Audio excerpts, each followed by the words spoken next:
Deep in the heart of the ancient Obiagwu Forest, where the trees whispered secrets and the wind carried the voices of the dead, there was a river like no other. During the day, it looked normal, like any other river. People crossed it to go to the market, and they took water for cooking and drinking. But by night, when the moon was big and round, the river changed. The water shined like silver, and it whispered to the people, calling them to come closer. The elders called it Oshimiri Ndu, the river of life. They said that if anyone drank from it, they would become very wise. But they never said what would happen after. They were stories, quiet whispers, saying that those who drank from the river were never the same again. No one dared to try. But there was one young man who was different. Obinna was a fast hunter, quick like the wind and sharp like an eagle's claw. His name was known throughout the village, for he never returned from the forest empty-handed. He was strong, clever, and loved by his people. But there was one thing he craved more than food, more than wealth, more than even love. He craved knowledge. Since childhood, Obinna had been different. While other children played and learned to hunt, Obinna questions made the elders uneasy. He asked things that no one dared to speak aloud. Why do the stars move across the sky? Why do the spirits take some men young and let others grow old? Why do the gods remain silent, watching us from afar? He was told in stern voices to focus on what mattered. You will learn in time, Obinna, they would say. Some things are better left unknown. But curiosity burned in Obinna's soul. It was like a fire that could not be extinguished. One evening, as he sat near the fire, he heard the elders whispering. The river must stay hidden, one said. No one must drink from it again, another whispered. Okeke drank, and now he does not speak. Too much knowledge is dangerous. Obinna's heart beat fast. The elders are hiding something. He had to find out the truth. That night, while the village slept, he took his knife and wrapped his feet in leaves so no one would hear him walk. Then he ran into the forest, straight to the forbidden river. The deeper Obinna went into the forest, the stranger everything became. The trees looked like they were moving, bending toward him. The air was heavy, thick like the jungle was holding its breath. Then the whispers started. Turn back, Obinna. You do not want to know. You will never be the same. Obinna shivered, but he did not stop. Finally, after walking for a long time, he pushed past the last trees, and there it was. The river was more beautiful than he had ever imagined. It glowed under the moonlight, silver and blue like a dream. The water was so clear, so still, it was calling him. Obinna knelt beside the river. His hand shook as he scooped up some water. Just one sip, he whispered. And then he drank. At first, the water was cool and sweet, like fresh rain mixed with honey. But then, pain. Obinna fell to the ground, his head burning. He closed his eyes and suddenly he saw things. He saw the first man who drank from the river. He became so wise that he scratched out his own eyes. He saw the village elders when they were young, standing by the river, drinking and then screaming. He saw dark shadows moving through time, watching, waiting. And worst of all, they saw him. Obinna, breathing heavily, sat up. The voices were gone, but something inside him had changed. He knew things now, things no human should know. And when he opened his mouth to speak, nothing came out. The river had stolen his voice.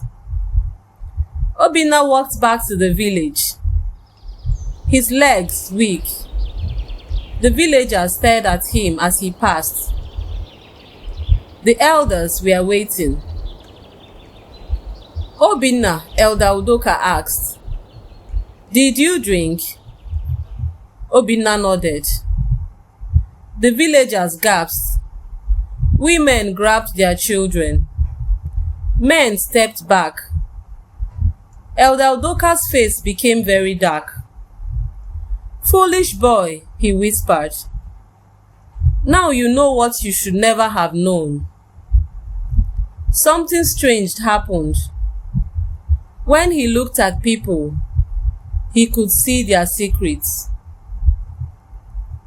One night, Obinna passed Mama Ifunanya, the old widow who lived alone.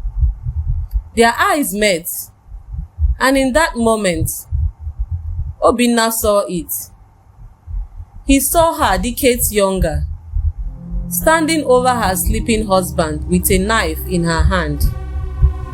The blade sank into his chest, and Mama Ifunanya killed him. Obinna gasped, stumbled back, his head throbbed with pain. She frowned at him. "What is it, Obinna?" she asked, as if nothing were wrong. Many years ago, she had killed her husband while he slept. Obinna's heart pounded. He stepped back. He had to tell someone, but how? He had no voice. Then an idea came. The king, he would go to the palace. Obinna rushed to the palace. Inside the big hall, the king sat on his high throne, dressed in red and gold. The elders stood around him, their faces serious. The king looked at Obinna. "Why have you come?" Obinna lifted his hand to point at Mommy Ifunanya. But just as his eyes met with the king's, something strange happened again. A terrible vision filled his mind. Obinna saw a young man at the river's edge. He was wearing a royal crown. He was the real heir to the throne. Then Obinna saw the king, much younger, standing behind him with a knife, and slashing the king's neck. The real king fell, lifeless, into the river. The king had stolen the throne. Obinna gasped. His leg felt weak. He staggered back, staring at the king in shock. The king's eyes narrowed. He knew Obinna had seen the truth. The hall was silent. The elders looked at each other. The king gripped his staff tightly. "You cannot speak," he said. "You cannot prove anything." But Obinna did not need words. His eyes scanned the hall. He saw the big order drum, the drum of truth, beside the throne. This was the drum that was beaten when he took power. Obinna ran to the drum and hit it. The sound echoed throughout the palace. The elders and the villagers turned to listen. The guards looked at each other, confused. Obinna hit the drum again. Staring straight at the king, his message was clear. You are not the real king. The whispers started, then shouts. The king is a traitor, someone cried. The throne is stolen.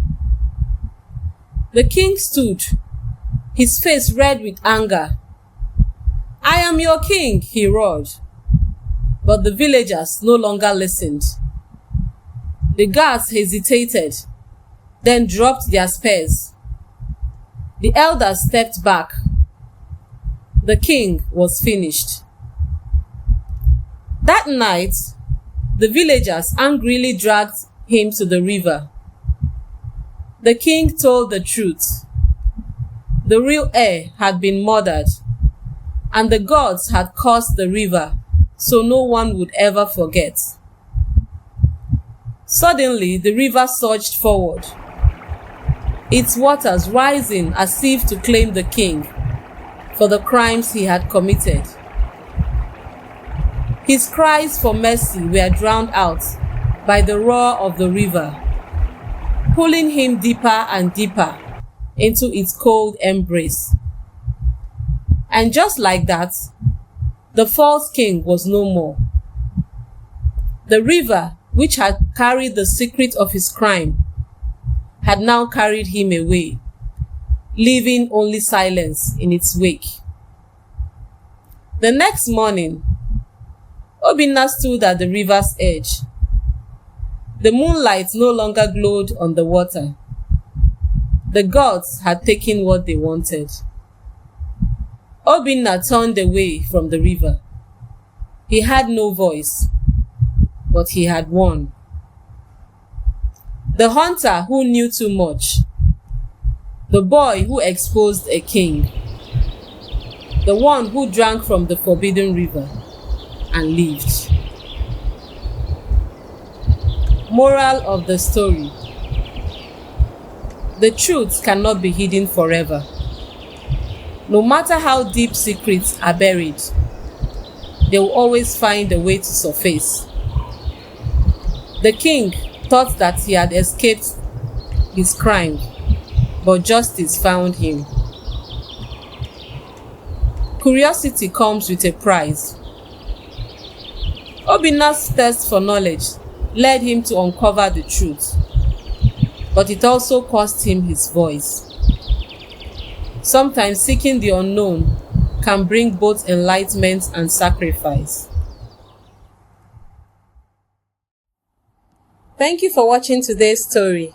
Share what you felt or learned in the comments below. And don't forget to like this video and subscribe for more captivating African stories. From my voice to your heart, the story is yours now. Bye.